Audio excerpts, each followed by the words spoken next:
O tema da mensagem de hoje é tempo de destruição. Um tema assim, dá um certo medo falar desse tema, tempo de destruição. O que significa isso? E baseado nesse tema, eu fui em Mateus capítulo 24, versículo 36, que diz assim: Mas daquele dia e hora ninguém sabe, nem os anjos do céu, mas unicamente meu Pai. E como foi nos dias de Noé, assim será também a vinda do Filho do Homem. Porquanto, assim como nos dias anteriores ao dilúvio, comiam, bebiam, casavam-se e davam-se em casamento, até o dia em que Noé entrou na arca, e não o perceberam, até que veio o dilúvio e os levou a todos. Assim será também a vinda do Filho do Homem. Então, estando dois no campo, será levado um e deixado o outro. Estando duas moendo no moinho, será levada uma e deixada a outra. Vemos que Jesus disse que ninguém sabia o dia e nem a hora. É bem certo deixar claro que Jesus fala aqui em Mateus 24 como homem. Ele estava como homem, por isso ele disse que nem ele sabia. Porém sabemos que hoje ele está ao lado direito do Pai e ele sabe o dia em que ele virá. Aqui ele diz como homem. Ele compara os últimos dias com os dias de Noé. Comiam, bebiam, todos estavam vivendo normal, vivendo como se nada estivesse acontecendo. E vemos que a mesma coisa está acontecendo nos nossos dias. Vemos uma geração descompromissada. O povo de Noé viviam descompromissados. Noé pregava e a história diz que ninguém deu ouvidos a Noé, nenhum deles. Porém, somente Noé e a sua família foi salvo.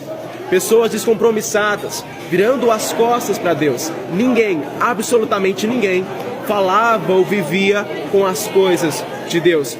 Descompromissados, não tinham compromisso, viviam baseados em si próprios, nos seus prazeres e na sua vontade. Ninguém estava interessado na vontade de Deus. Ninguém estava interessado nos mandamentos de Deus. Todos estavam vivendo como queriam.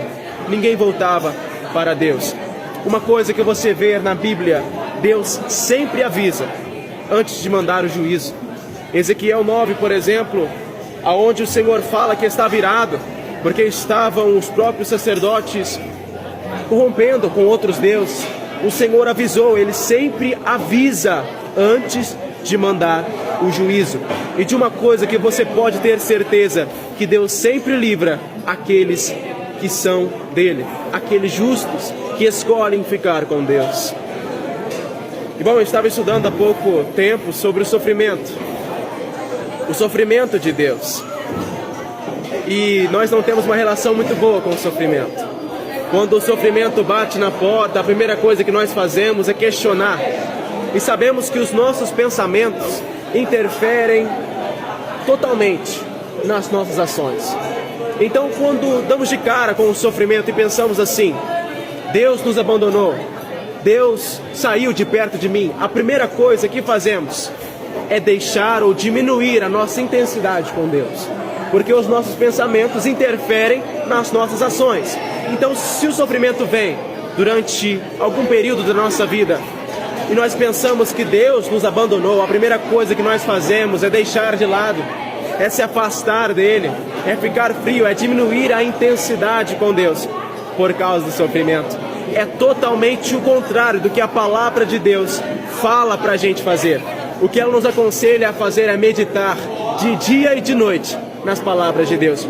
Porque quando olhamos na palavra de Deus, vemos que fomos reconciliados com Deus a partir de um sofrimento tamanho que não é possível pela nossa natureza, pelo nosso pensamento, imaginar o tamanho do sofrimento de Jesus. E ainda temos a consciência de que aquele sofrimento que ele sofreu, ele não merecia, porque nunca pecou, nunca errou. Aquele sofrimento tão cruel, tão duro, por nossa causa. E se meditarmos na palavra, vamos ver, se ele sofreu por nós, se Jesus Cristo morreu e ressuscitou por nós, nenhum sofrimento que passamos aqui na terra se comparará com o sofrimento de Jesus Cristo. Nenhum. Tudo que você fizer, eu fiz tal coisa para o Senhor, nada se compara ao que o Senhor Jesus fez por nós. Nada. Você pode pregar tudo. Isso é uma honra que nós temos. A palavra de Deus diz que os anjos queriam pregar. Eu estar pregando aqui é uma honra, um privilégio para mim. Ser salvo é uma honra, é graça. Eu não merecia nada do que fazemos. Tudo o que fazemos, nada se compara ao que Jesus Cristo fez por nós. Nenhum trabalho que você fizer para Deus, nunca se ache o melhor. Nunca deixe a soberba subir ao seu coração, porque tudo que você fizer não se compara ao que Deus fez por você.